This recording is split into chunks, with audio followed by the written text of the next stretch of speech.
Nous avons parlé ces jours de ce phénomène de l'Antichrist et nous avons vu que l'Antichrist, c'est à la fois, de fait, un individu qui surgira au temps de la fin, mais dont la venue sera préparée par tout un système antichristique qui se mettra en place sur un certain temps, sur une certaine durée, souvent d'ailleurs d'une manière progressive, pour ne pas effaroucher en quelque sorte le bon peuple, et qui aura pour fin de faire en sorte que quand cet antichrist paraîtra, il ait l'adhésion de la majorité des habitants du monde. Ce matin, nous avons vu que cette grande apostasie qui prépare justement cette venue de l'Antichrist, ce système de l'Antichrist, puisque finalement apostasie et système de l'Antichrist, ce sont deux synonymes, eh bien, nous avons vu notamment qu'il avait commencé avec mai 68, où le psaume 2 avait commencé à s'accomplir. Brisons les liens et débarrassons-nous des chaînes de la Torah du Seigneur et de la Torah du Messie, c'est-à-dire de l'Évangile. Apostasie, nous l'avons vu, c'est cette grande révolte ultime de l'humanité contre Dieu, cet abandon de ce qu'ont été les bases de la civilisation judéo-chrétienne, mais réalité, nous l'avons vu, qui touche malheureusement aussi l'Église. Un autre aspect, je voudrais que nous voyions ce soir, un autre aspect de ce système de l'Antichrist qui est en train de se mettre en place, et je dirais un des plus insidieux et un des plus dangereux pour notre temps. Et pour cela, je voudrais faire deux lectures dans le Nouveau Testament, dans l'Évangile de Luc. Le premier, au chapitre 1 de l'Évangile de Luc, et au verset 26. Au 6e mois, l'ange Gabriel fut envoyé par Dieu dans une ville de Galilée du nom de Nazareth chez une vierge fiancée à un homme du nom de Joseph. Il était de la maison de David et le nom de la vierge était Myriam. Il entra chez elle et dit : « Je te salue, toi à qui une grâce a été faite. Le Seigneur est avec toi. » Troublée par cette parole, elle se demandait ce que signifiait une telle salutation. L'ange lui dit : « Sois sans crainte, Myriam, car tu as trouvé grâce auprès du Seigneur. Voici, tu deviendras enceinte. Tu enfanteras un fils, et tu l'appelleras du nom de Jésus. Il sera grand et sera appelé fils du Très-Haut, et le Seigneur Dieu lui donnera le trône de David, son père.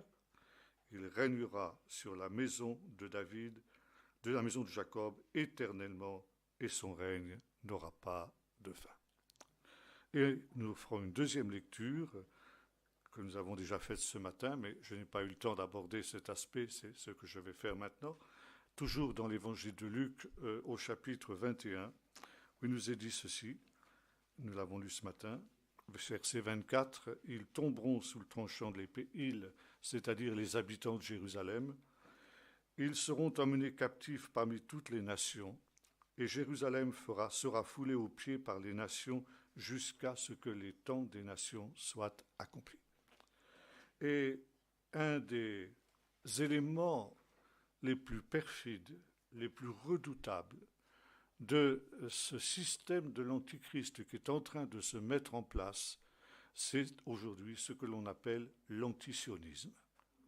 Et je voudrais évoquer justement cet aspect. Antisionisme, ça veut dire justement opposition au sionisme.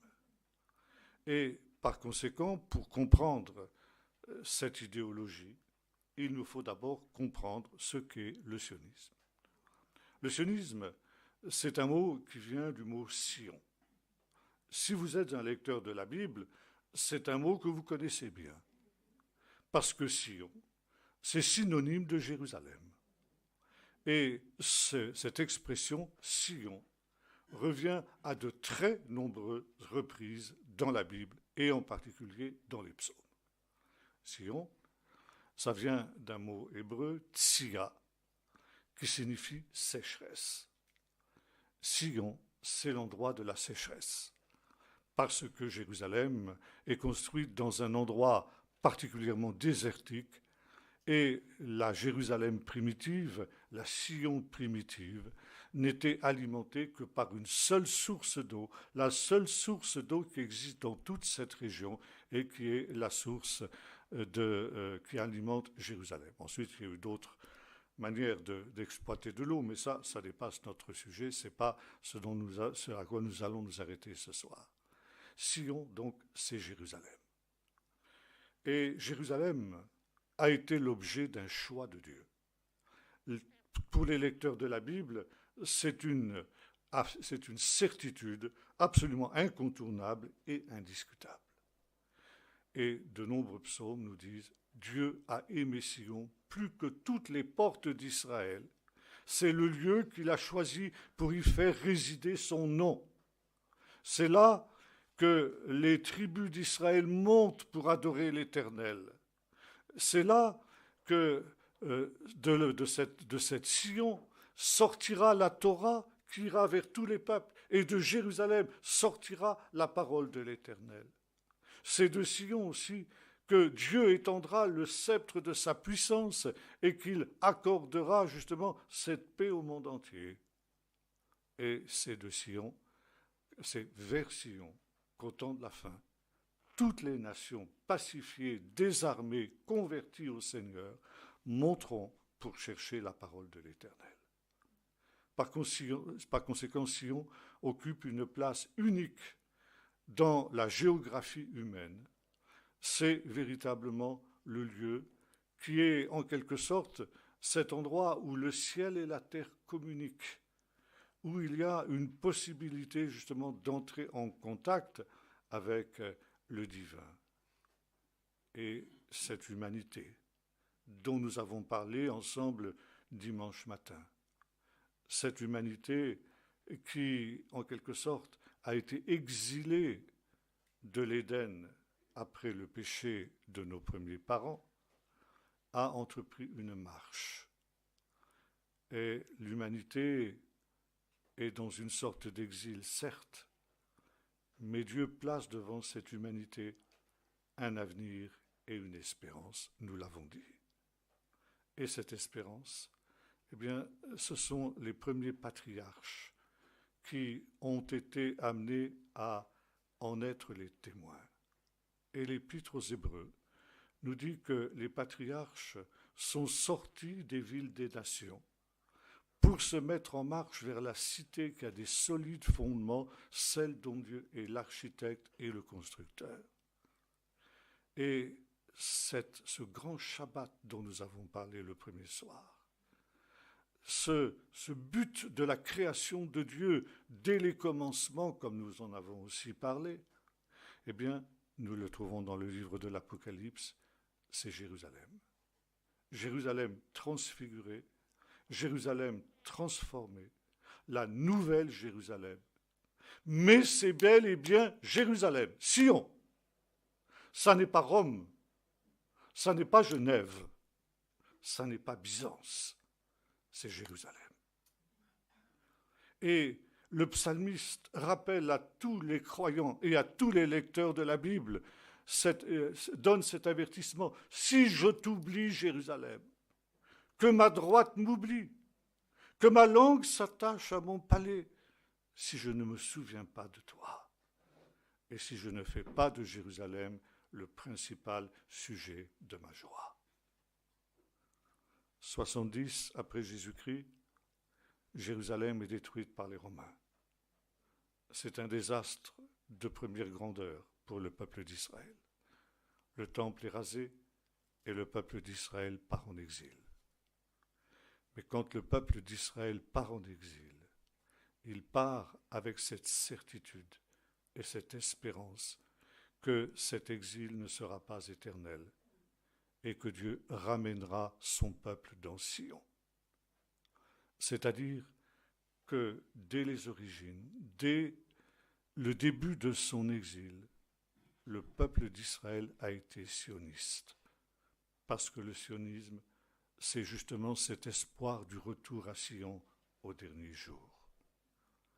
Et quand nous lisons la Bible, nous constatons quelque chose de très intéressant. Les 11 premiers chapitres de la Bible sont des chapitres universels, où il est question de toute l'histoire de l'humanité. Et à partir du chapitre 12, jusqu'à la fin de la Bible, commence l'histoire d'Israël. Et elle commence d'une manière très étrange par l'appel d'un homme, Abraham, auquel le Seigneur dit, eh bien, va-t'en, dans le pays que je te montrerai. Et Abraham va donc se mettre en marche vers la terre promise, vers cette Jérusalem qui sera le but d'un véritable pèlerinage. Et pèlerinage en hébreu se dit Aliyah. Littéralement, ça signifie une montée. Aliyah, en hébreu moderne, ça signifie aussi l'immigration. L'immigration des Juifs qui quittent toutes les nations et qui reviennent, qui remontent dans le pays d'Israël.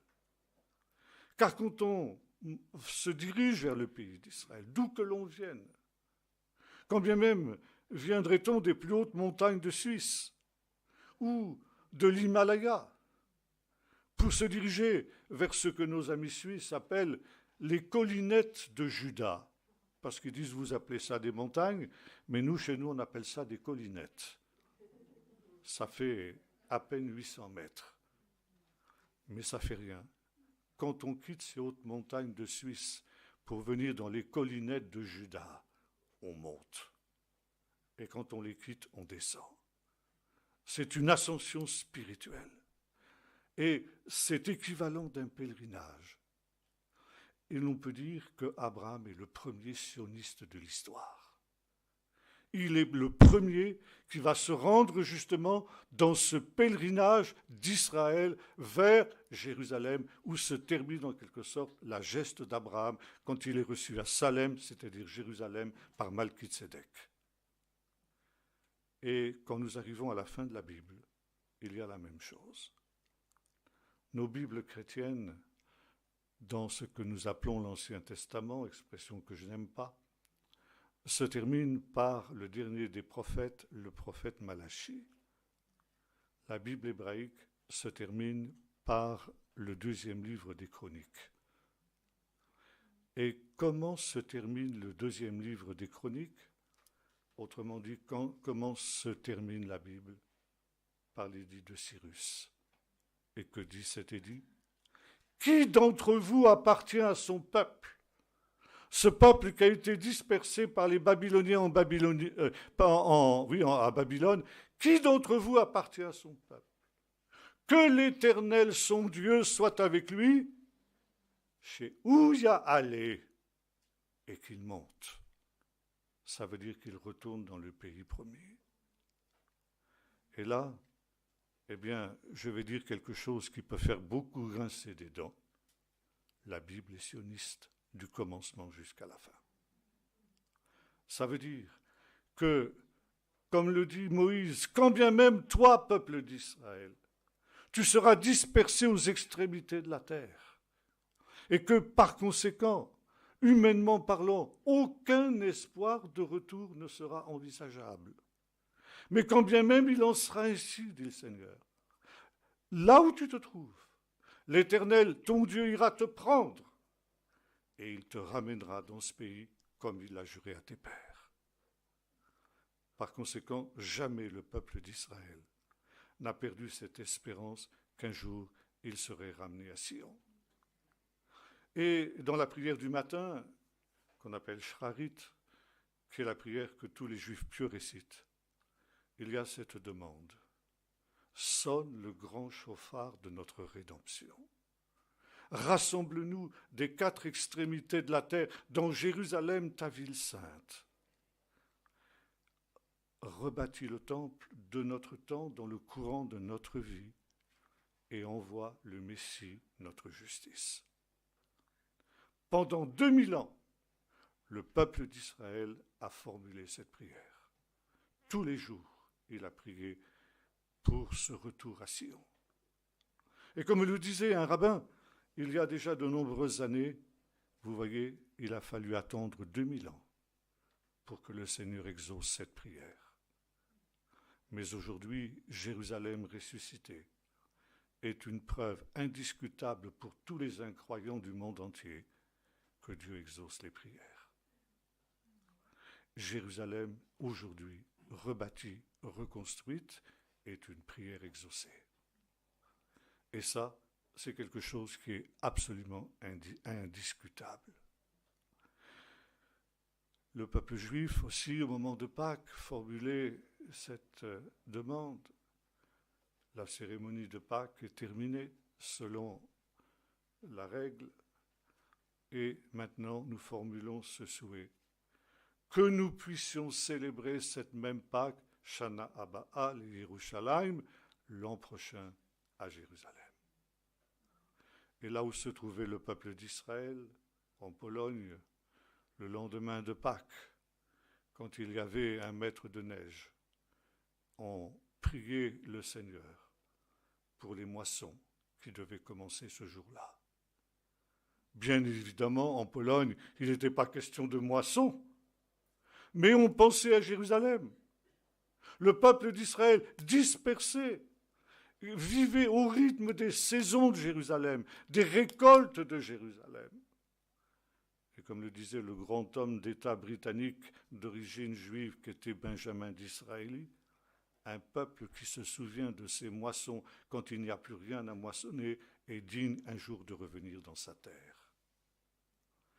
Et c'est ainsi que pendant des siècles, le peuple d'Israël a prié et espéré ce retour. Et il ne voyait rien venir. Et il a fallu quelque chose de tout à fait bouleversant pour que ce rêve devienne réalité. D'abord, il faut savoir qu'avant l'apparition du sionisme juif, et ça beaucoup de chrétiens ne le savent pas, il y a eu un sionisme chrétien. Le sionisme chrétien est plus vieux et plus ancien que le sionisme juif. Les chrétiens, à partir du début du IIe siècle, ont élaboré ce que l'on appelle la théologie de la substitution. C'est-à-dire que les pères de l'Église, qui étaient des non-juifs, des Grecs, des philosophes, imbus de l'antisémitisme gréco-romain, qui était un antisémitisme philosophique, eh bien, ont transposé dans le christianisme cet antisémitisme-là. Ils avaient aussi un autre but, c'était d'évangéliser les autres philosophes qui étaient l'élite du monde gréco-romain d'alors. À cette époque, le christianisme était encore la religion des esclaves, des petites gens, des ignorants. Et l'élite gréco-romaine, l'élite intellectuelle, se moquait du christianisme à cause de cela. Et dans un souci parfaitement louable et parfaitement compréhensible, ces pères de l'Église ont voulu démontrer à l'intelligentsia romaine que le christianisme était cohérent avec ce que l'Antiquité gréco-romaine avait élaboré de mieux, c'est-à-dire la philosophie de Platon et d'Aristote. Et pour ce faire, ils ont coupé le christianisme de ses racines juives, ils l'ont coupé de l'olivier d'Israël dont parle l'apôtre Paul au chapitre 11, pour les greffer sur des racines étrangères qu'était la philosophie grecque. Et à partir de ce moment-là, pendant toute l'histoire du christianisme, le christianisme a été mélangé avec cette philosophie grecque, tant et si bien que dans les séminaires, qu'ils soient catholiques ou qu'ils soient protestants, avant d'étudier la Bible, on commence par étudier la philosophie de Platon et d'Aristote. Ce qui veut dire que l'évangile que vous et moi nous avons reçu est un christianisme qui nous est arrivé par l'intermédiaire des pères de l'Église, c'est-à-dire par l'intermédiaire de cette philosophie gréco-romaine. Et cela aboutit à ce qu'on appelle la théologie de la substitution. Ça veut dire, Israël, parce qu'il n'a pas reçu le message chrétien, est rejeté par Dieu d'une manière définitive.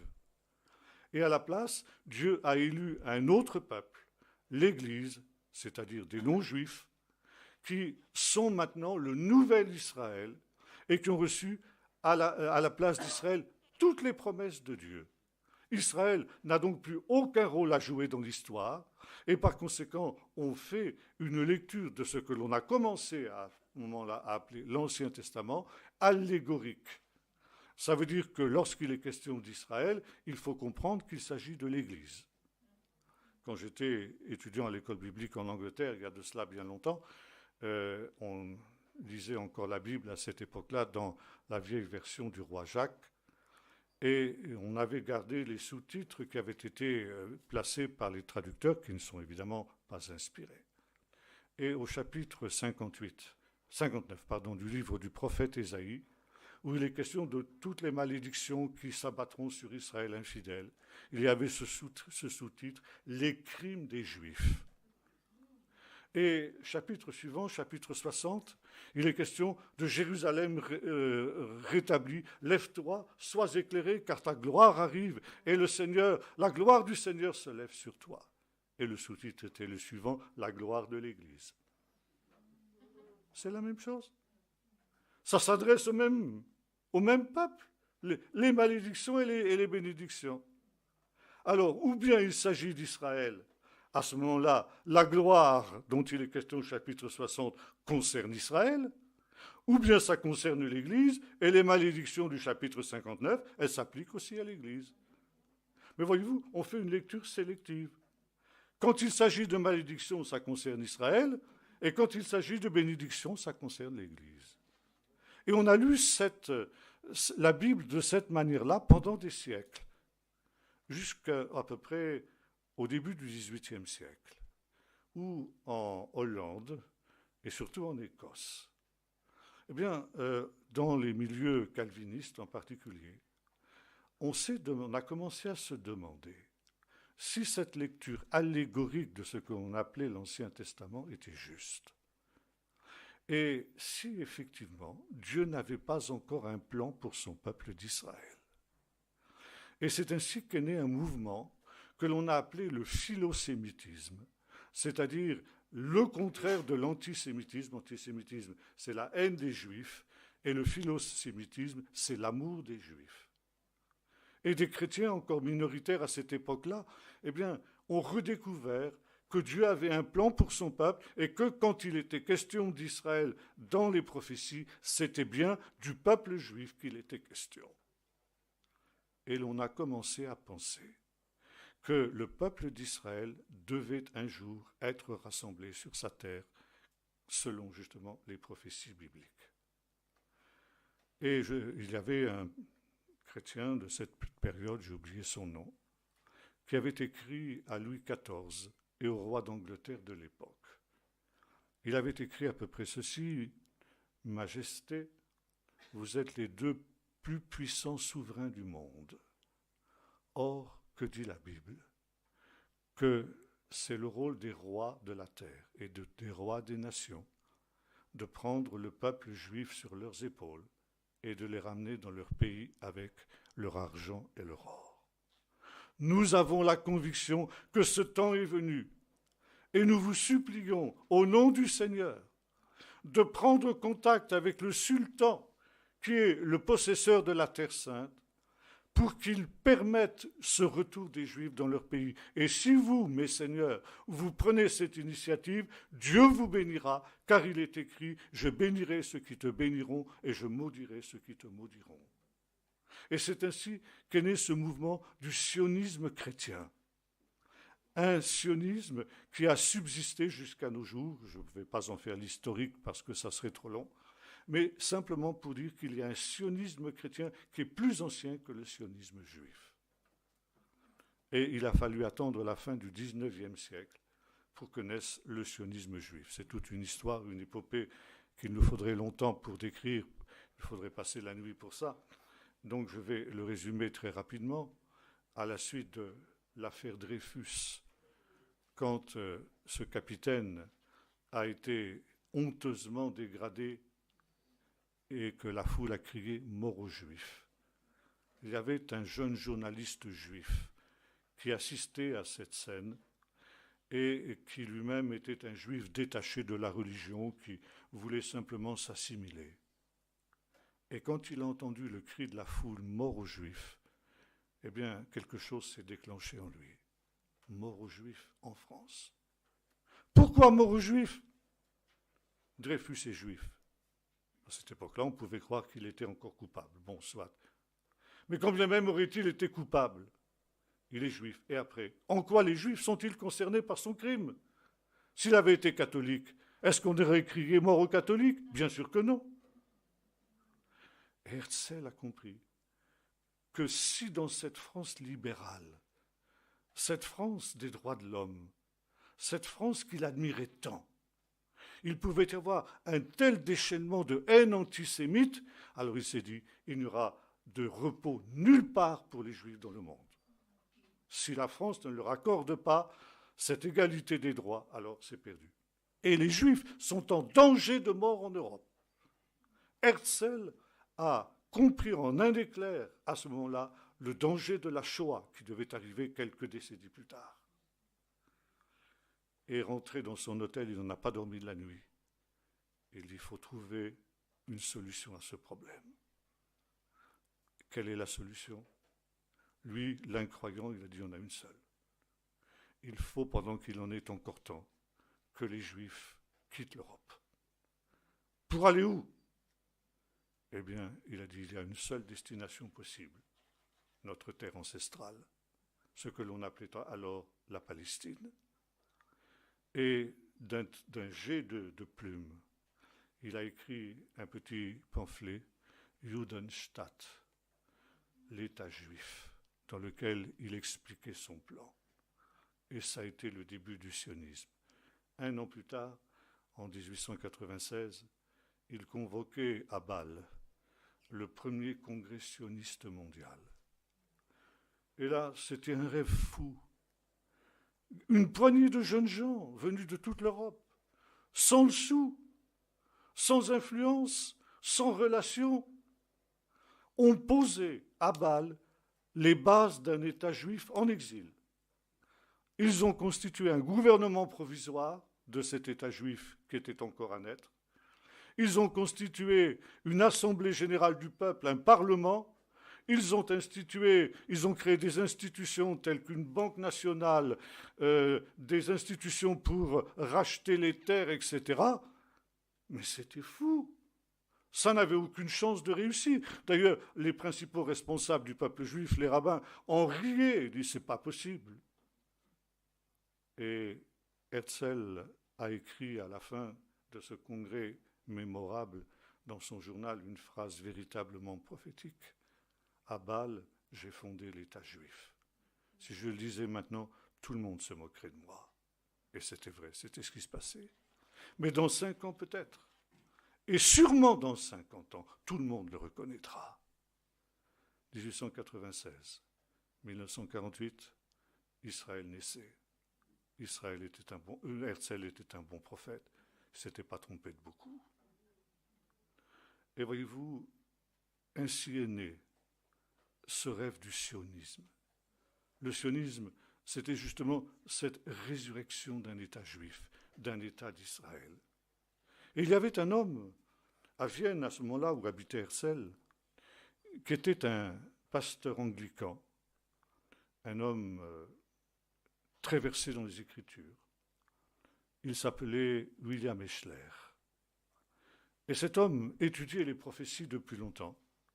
Et au travers des prophéties de Daniel notamment, il était arrivé à la conclusion que le temps de la résurrection de l'État d'Israël était venu et que Dieu allait susciter un nouveau Moïse. Et un jour qu'il passait dans les rues de Vienne, il a vu sur la devanture d'un libraire ce petit livre dont je parlais tout à l'heure, Judenstaat. Il a été interpellé, l'auteur Theodor Herzl. C'était un nom qui lui disait vaguement quelque chose. Theodor Herzl était aussi un auteur de pièces légères à succès, évidemment. Ce n'était pas tellement le genre de beauté du pasteur Eschler. Mais il est entré, il a acheté le livre, il a lu d'un trait, il a été enthousiasmé. C'était, vous savez, William Eschler était un personnage très spécial, le type même du vieux garçon anglais qui ne s'est jamais marié. Il était apparenté avec la reine Victoria. Il avait ses entrées à la cour de la reine Victoria.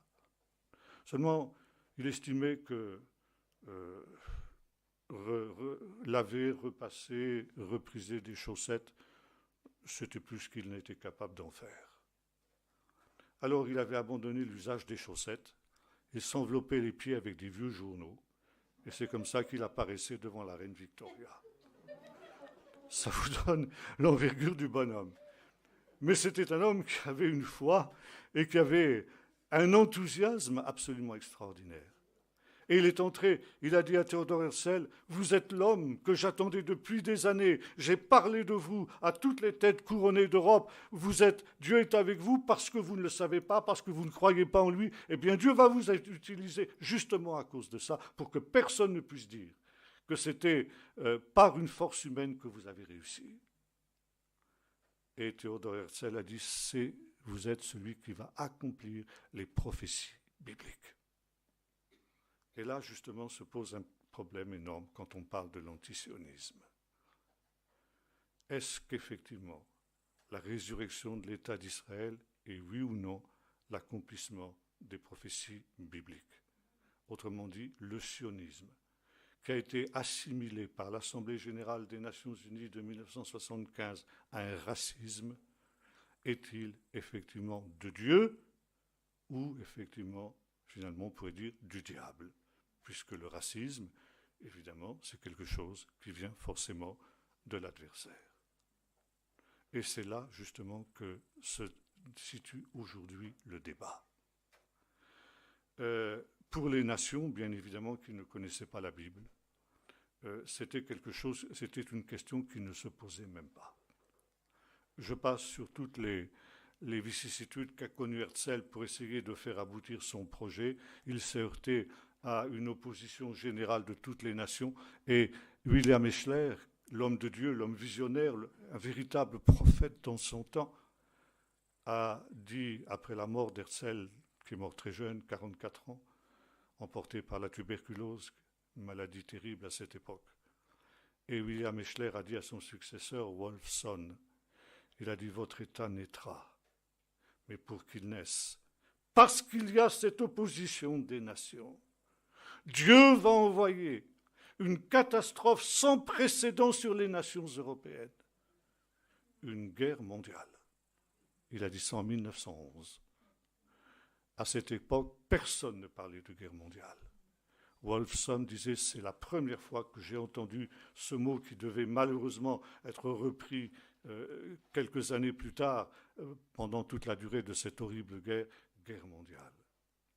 Et de fait, à l'issue de la Première Guerre mondiale, est né en Palestine non pas un État juif, mais ce qu'on appelait le foyer national juif.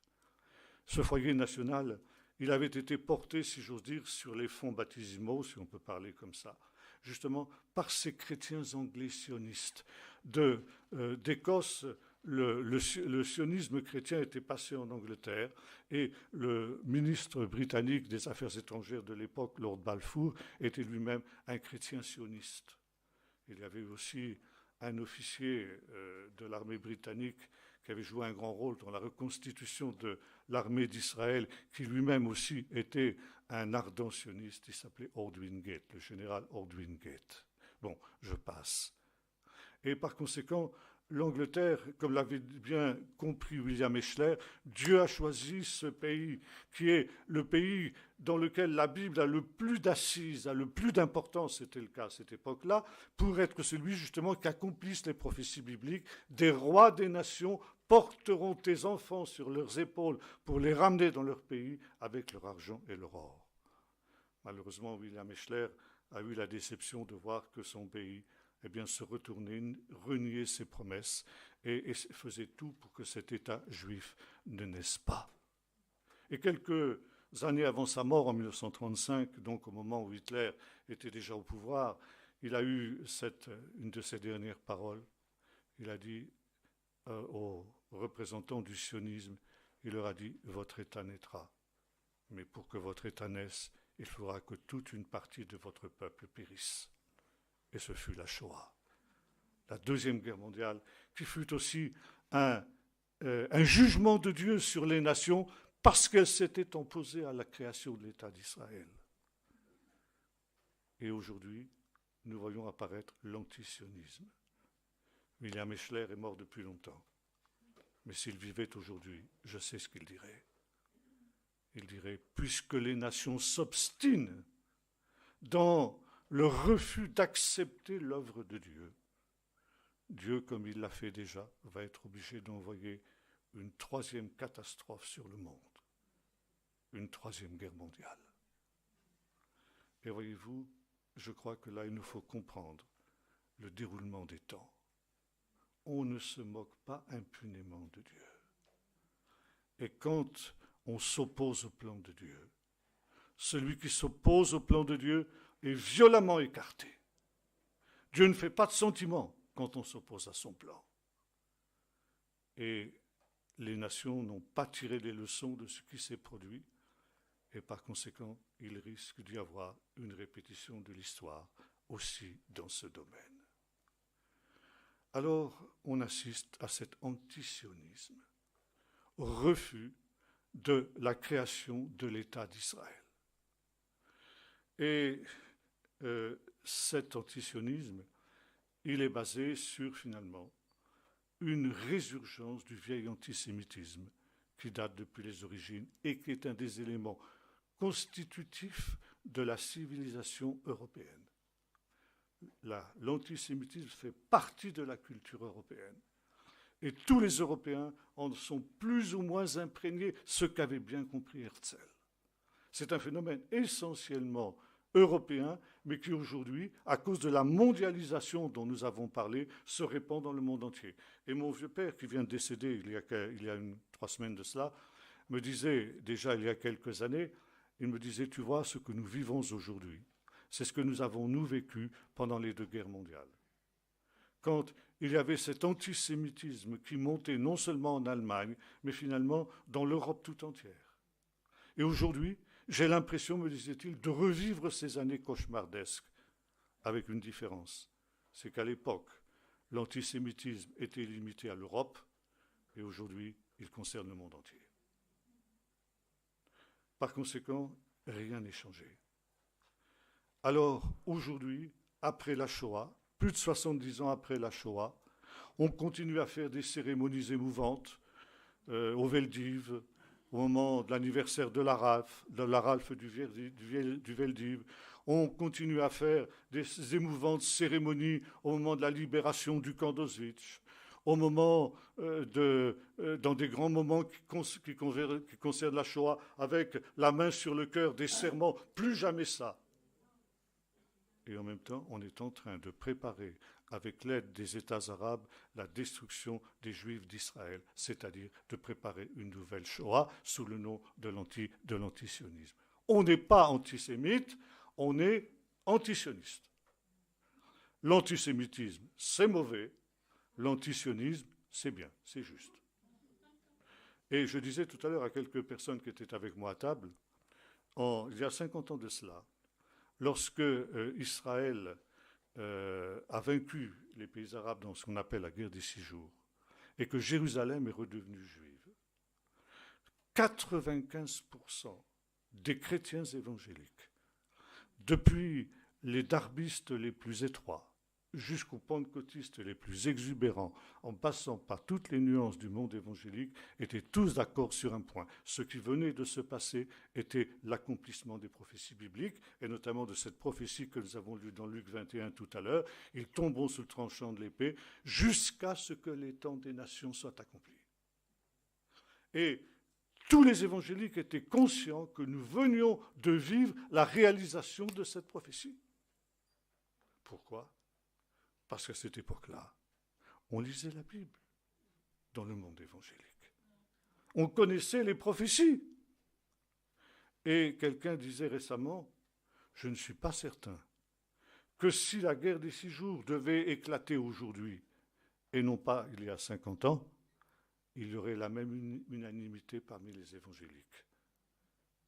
Pourquoi, dans le monde évangélique, la cause d'Israël, qui était une cause évidente, parce que justement, nous étions, nous les évangéliques, héritiers de ces philosémites et de ces chrétiens sionistes dont j'ai parlé qui était à partir du XVIIe siècle, et il faudrait aussi parler des Huguenots français, mais ça c'est une autre histoire, malheureusement je n'ai pas le temps de le traiter, mais c'est une épopée absolument formidable. Eh bien, comment se fait-il qu'aujourd'hui, il y ait sur la question d'Israël au sein du monde évangélique des divisions énormes? Et on peut parler de 3 catégories de chrétiens évangéliques, 3 positions différentes vis-à-vis justement du phénomène du sionisme. Il y a ceux qui restent fidèles à des gens comme William Eschler, dont nous parlions tout à l'heure, Lord Balfour, Aude Wingate, et qui continuent à être des amis d'Israël, parce qu'ils voient dans l'État d'Israël l'accomplissement des prophéties bibliques. Ça ne veut pas dire que nous considérons qu'Israël est parfait. Israël est un État comme les autres, et dans tous les pays du monde, il y a des choses qui vont et des choses qui ne vont pas. Par conséquent, il y a une critique légitime de ce qui se passe en Israël, comme il y a une critique légitime de ce qui se passe en France, de ce qui se passe en Suisse, de ce qui se passe aux États-Unis, de ce qui se passe dans tous les pays du monde, parce que les hommes étant ce qu'ils sont, il y a des choses qui ne vont pas. Mais il y a une critique qui est une critique destructive et qui nie jusqu'au droit même de l'existence d'Israël, et c'est ça qui est en cause, c'est ça qui est en jeu. La deuxième, c'est ce qu'on appelle les chrétiens sionistes ou les chrétiens amis d'Israël, comme vous voudrez. Et puis à l'inverse, il y a les chrétiens antisionistes, et au milieu, les chrétiens non-sionistes, c'est-à-dire des gens qui ne se mouillent pas, qui ne prennent pas parti ni pour les uns ni pour les autres. C'est confortable, c'est facile. Et comme me disait une personne en Suisse, où j'avais fait une conférence sur cette question, sur Romains 11 en particulier, et à la fin de mon intervention, il y avait un moment de question, et elle m'a dit, si j'ai bien compris, il faut aimer le peuple juif, mais il faut haïr l'État d'Israël. Voilà, ça c'est la position de très très nombreux chrétiens, n'est-ce pas? On n'est pas antisémite, mais on est antisioniste, ça veut dire qu'on est contre l'État d'Israël. Il y a quelques années, toujours en Suisse, j'ai été invité par une télévision chrétienne à participer à un débat avec un pasteur évangélique antisioniste. Je ne savais pas que cette race-là existait, je l'ai découverte à ce moment-là, et j'ai appris que ce pasteur, que je ne nommerai pas, était un des grands noms du monde évangélique suisse. Il venait d'écrire un livre dans lequel il dénonçait le sionisme et l'État d'Israël. Et il voulait que cette télévision fasse une propagande pour son livre. Le directeur de la télévision avait été honnête, il avait dit d'accord, mais à condition que quelqu'un vous apporte la contradiction. Alors on avait cherché un David pour aller affronter ce Goliath, et finalement tous les David pressentis s'étaient dégonflés. Et on a trouvé un petit bonhomme au fin fond de la France, en Bretagne, c'était votre serviteur. Et on m'a demandé si j'étais prêt à donner la contradiction à cet homme. J'ai dit, écoutez, commencez par m'envoyer le bouquin de ce bonhomme-là, je le lirai, et puis ensuite je verrai. Quand j'ai eu ce bouquin, mais j'étais scandalisé. Même les pires antisionistes non chrétiens n'allaient pas aussi loin que cela. Pour cet homme-là, Israël devait disparaître en tant qu'État, tout simplement. Il n'était même plus question de 2 États, mais disparition d'Israël en tant qu'État parce que c'était anti-biblique. Alors je me suis dit, et je ne peux pas me dégonfler, il faut que j'y aille. J'avais bien préparé ça, je connais un peu la télévision, je sais un peu comment il faut faire et ce qu'il ne faut pas faire. Et donc nous nous sommes trouvés devant les caméras de télévision avec l'intervieweur qui était membre de l'église de ce pasteur. Inutile de vous dire qu'il y avait aussi une complicité entre eux. Et donc, il a commencé par présenter ce livre, et il a demandé à ce pasteur de faire un commentaire, etc. Et la première question qu'il m'a posée a été celle-ci, Monsieur Taubois, vous serez bien d'accord, bien sûr, de reconnaître que l'on peut être antisioniste sans être antisémite. J'ai dit non, monsieur, et je vous explique pourquoi. Qu'est-ce que l'antisémitisme? L'antisémitisme, fondamentalement, c'est refuser aux Juifs ou à Israël ce que l'on accorde à tous les autres.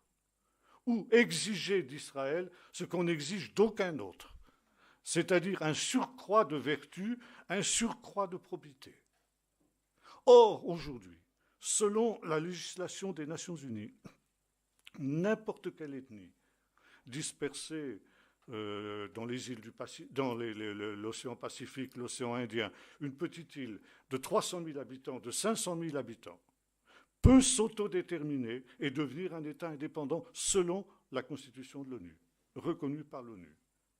Et le peuple juif, le peuple le plus ancien du monde, serait le seul qui n'aurait pas le droit de s'autodéterminer. Eh bien, si ça, ce n'est pas de l'antisémitisme, je voudrais que vous m'expliquiez ce que c'est. Et évidemment, là, ça a été un peu le pavé dans la mare. Mais voyez-vous, le sionisme, c'est ça. On refuse l'existence d'un État d'Israël parce que, justement, on est nourri de sentiments antisémites. Alors, on emploie des arguments bibliques. Oui, mais toutes les prophéties du retour de l'Ancien Testament, elles sont accomplies au moment du retour de Babylone.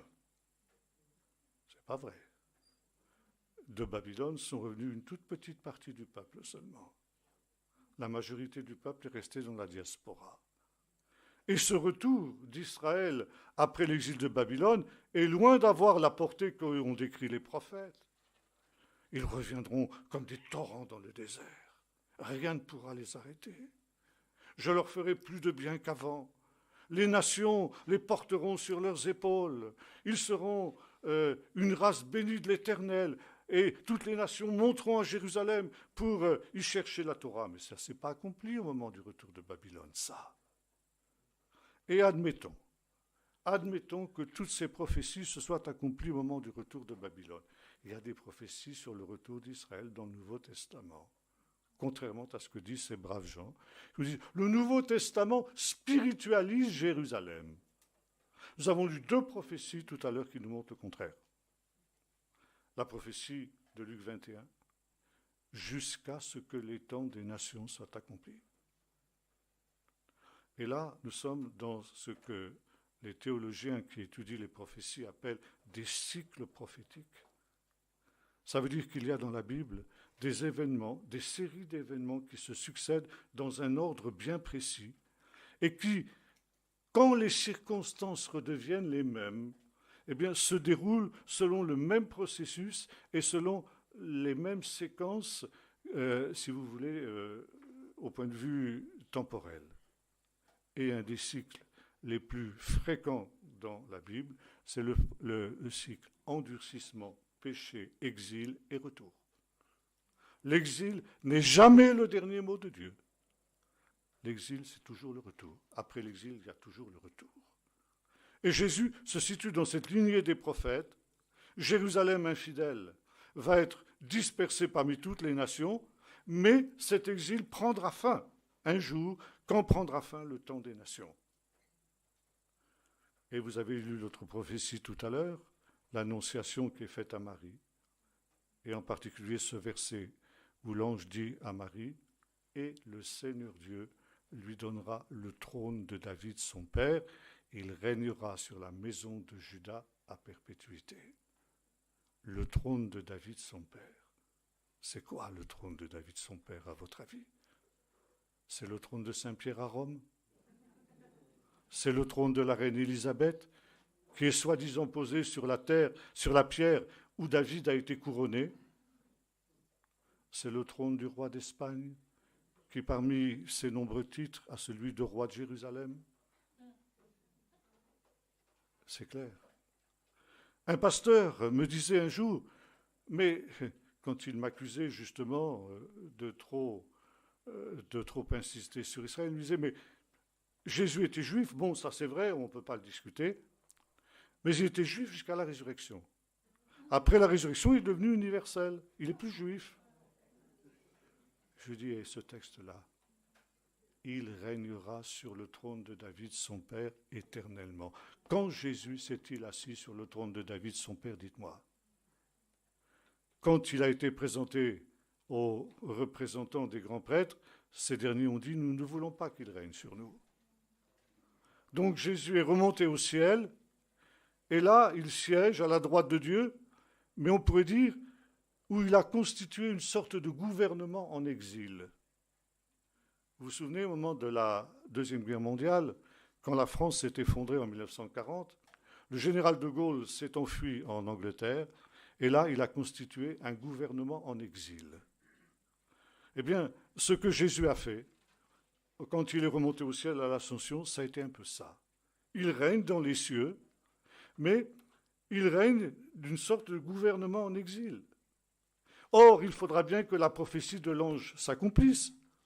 Ce n'est même pas une prophétie d'homme ici, c'est une prophétie d'un ange. Et pas de n'importe quel ange, l'ange Gabriel, un des anges les plus élevés en dignité. Oui ou non, croyez-vous que cette prophétie s'accomplira un jour? Comment des chrétiens peuvent-ils être antisionistes quand on a des textes comme ça?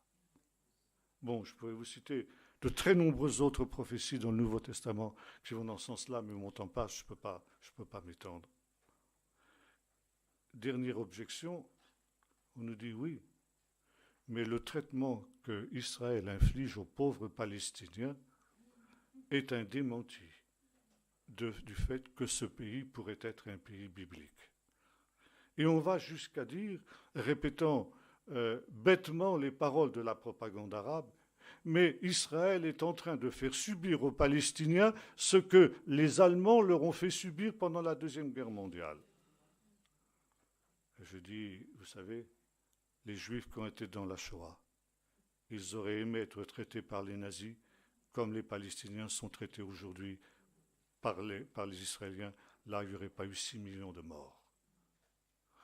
Or, il faut savoir que cette création de ce pauvre peuple palestinien, dont on a fait, je dirais, un peuple christique, et il n'est pas rare de voir des caricatures où l'on voit une jeune femme crucifiée sur une étoile de David, avec une croix gammée à l'intérieur, avec sous-titre « La Palestine ». Ça veut dire les Palestiniens subissent de la part des Juifs ce que Jésus est supposé avoir subi de la part des Juifs. Les Juifs actuels, comme leurs ancêtres ont crucifié Jésus, les Juifs actuels crucifient la Palestine, crucifient les pauvres Palestiniens.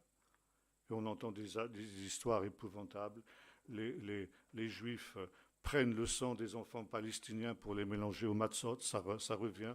Ils empoisonnent les chewing-gums et la nourriture qui est distribuée aux Palestiniens dans les territoires à Gaza en particulier pour qu'il y ait des substances qui stérilisent les jeunes filles pour qu'elles n'aient pas de descendance.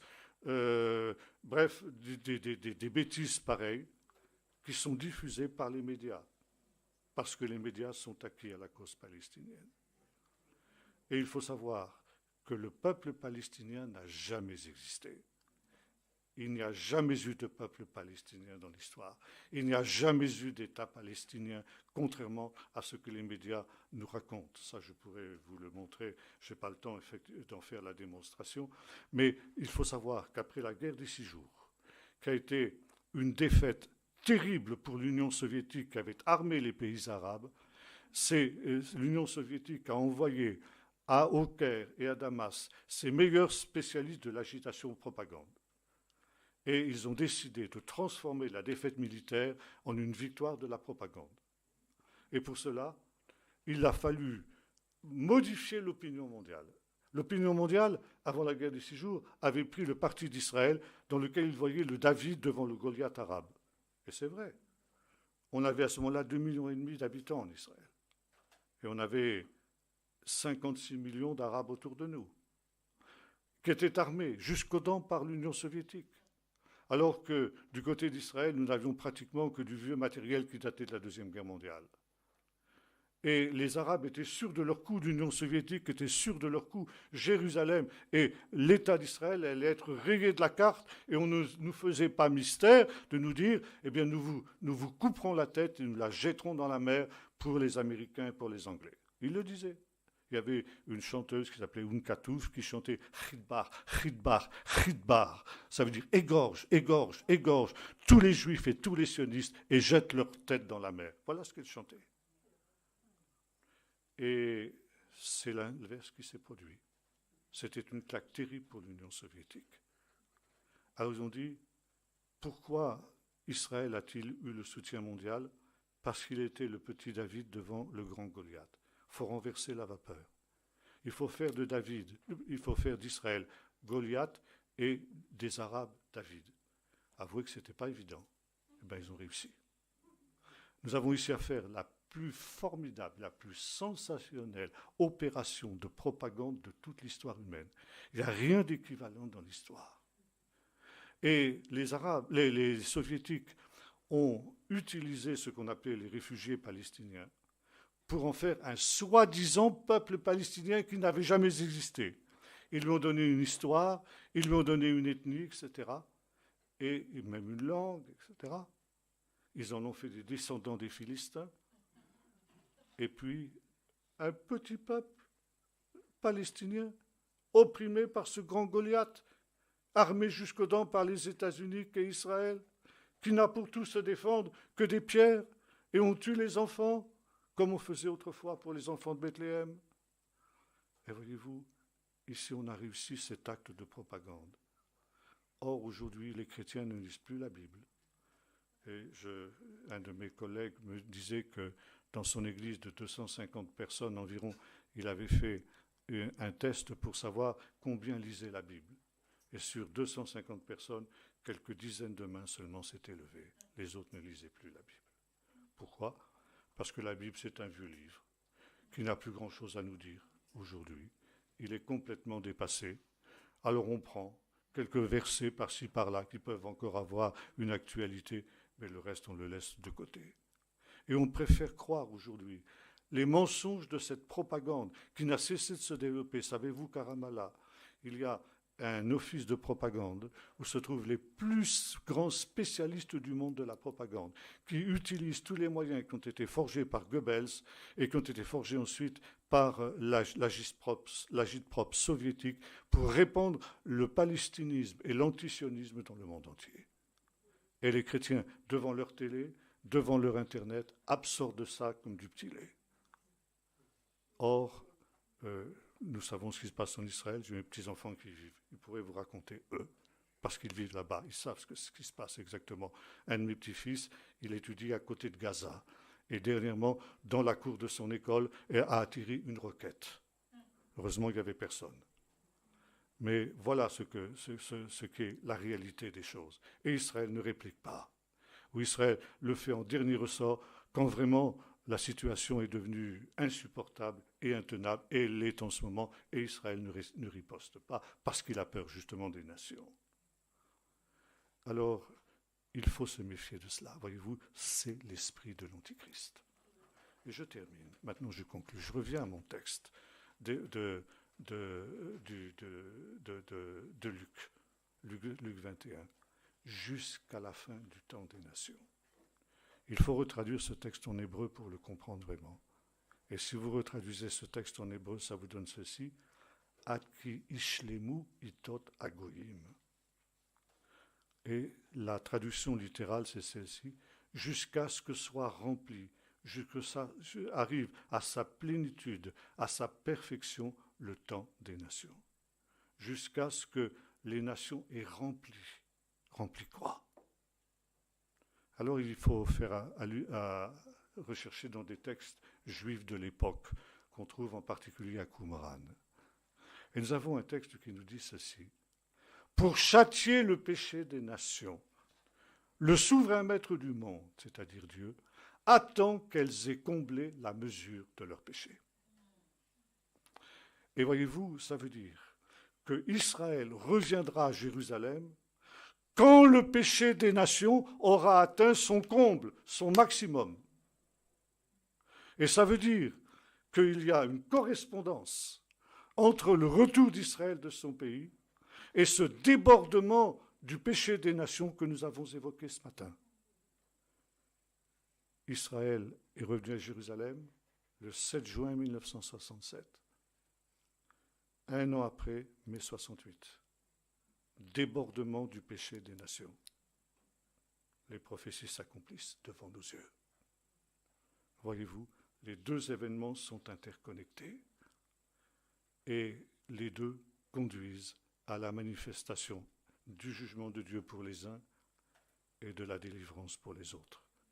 Car le peuple de Dieu sera délivré, Israël, mais également l'Église. L'Église ne sera pas sauvée sans Israël. Et ça, il faut que nous le sachions et que nous le comprenions. L'antisionisme, une des armes favorites de l'Antichrist aujourd'hui, parce qu'elle prépare cette grande bataille d'Armageddon.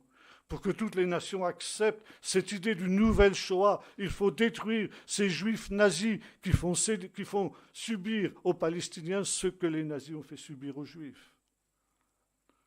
Et voilà, petit à petit, les nations s'habituent à cette idée.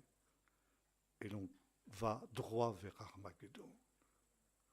Alors justement, ne nous laissons pas séduire par cette propagande-là. Il faut savoir que 99% de ce qui est distillé par les médias au sujet d'Israël, c'est du mensonge. C'est du mensonge mélangé avec du vrai, parce que comme le disait Goebbels, spécialiste en la matière, on ne peut pas faire avaler aux gens un mensonge total, il faut toujours le mêler d'une part de vérité. Et c'est ça qui rend la chose plus subtile. Et comme le disait le regretté professeur Jacques Ellul, quand vous avez une information, commencez par la mettre en doute jusqu'à ce que vous ayez vérifié qu'elle est vraie, que vous ayez la preuve et la certitude qu'elle est vraie. Et ça, c'est aussi un moyen de résister à l'influence de l'Antichrist. Alors je termine en disant, nous sommes confrontés à ce grand défi aujourd'hui en tant que chrétiens évangéliques. Ce n'est pas parce qu'Israël est meilleur que les autres, ce n'est pas parce qu'Israël est un peuple qui a des plus grandes capacités que les autres sur le plan technologique ou autre. C'est tout simplement parce que Dieu aime Israël. Dieu l'a choisi d'une manière inconditionnelle. Ça fait partie de la théologie protestante. La théologie protestante et la prophétie et la théologie de l'élection. Dieu choisit inconditionnellement qui il veut. Et Dieu a choisi inconditionnellement Israël. Nous n'avons pas de compte à lui demander à ce domaine-là. Et Dieu disait à Israël, ce n'est pas parce que tu es un peuple plus grand que les autres, plus intelligent, mais c'est parce que l'Éternel t'aime qu'il t'a choisi.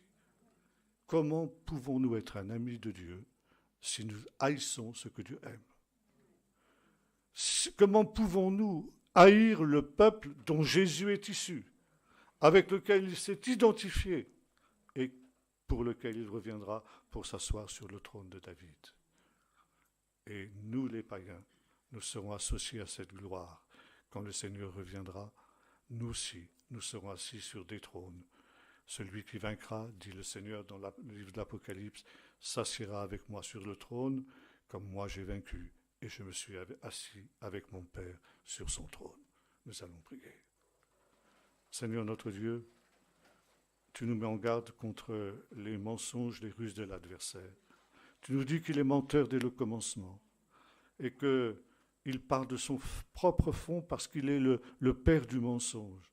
Et de même que le serpent a séduit Ève par des discours qui paraissaient cohérents, qui paraissaient remplis de sagesse. Aujourd'hui, Seigneur, nous voyons ce même serpent qui répand son venin sur toutes les nations de la terre pour que, comme c'est écrit dans le psaume 2, eh bien, ces nations se rebellent, non seulement contre toi, contre ta Torah et contre ton Messie, mais également contre ton peuple. Parce que, Seigneur, tu nous rappelles que c'est par le peuple d'Israël que la rédemption finale aussi viendra, quand Israël se repentira et se tournera vers toi. Et nous te remercions, Seigneur, de ce grand rassemblement d'Israël que tu as réalisé miraculeusement et qui prépare justement cette illumination d'Israël au temps de la fin, quand le Messie Jésus reviendra, acclamé par son peuple qui dira « Baruch haba Beshem Adonai » béni soit celui qui vient au nom du Seigneur et qu'il s'assiera sur le trône de David son père pour régner sur la maison de Jacob et sur l'Église éternellement. Et nous te disons, Seigneur, avec l'Esprit et l'épouse, Amen, qu'il en soit ainsi. Que ton règne vienne et que bientôt, Seigneur, tu viennes vite. Hâte ces choses en leur temps, comme tu l'as dit, au nom de Jésus.